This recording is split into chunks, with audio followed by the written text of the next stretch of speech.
സംസ്ഥാന സർക്കാർ ഏറ്റവും ശ്രദ്ധ നൽകുന്നത് വിദ്യാഭ്യാസ മേഖലയിലാണെന്നും കേരളത്തിൽ ആകെ നൽകുന്ന ശമ്പളത്തിൽ 57% ഈ രംഗത്താണെന്നും മന്ത്രി K N. Balagopal Kottarakkara Thrikkannamangal government LPG സ്കൂളിന് നിർമ്മിക്കുന്ന കെട്ടിട സമുച്ചയത്തിന്റെ ശിലാസ്ഥാപനം നിർവഹിക്കുകയായിരുന്നു മന്ത്രി.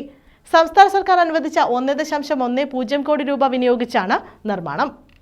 വിദ്യാഭ്യാസത്തിന് ഏറ്റവും പ്രാധാന്യം നൽകുന്ന സംസ്ഥാനമാണ് കേരളം എന്നതിനാലാണ് ലോകത്തെവിടെ പോയാലും ഒരു മലയാളി ഉണ്ടാകുന്നതെന്ന് മന്ത്രി കെ.എൻ. ബാലഗോപാൽ പറഞ്ഞു. എല്ലാം കൂടുതൽ മെച്ചപ്പെടുത്തി നടത്തിക്കൊണ്ടുപോകാൻ സാധിക്കണമെന്നും മന്ത്രി കെ.എൻ. ബാലഗോപാൽ കൂട്ടിച്ചേർത്തു.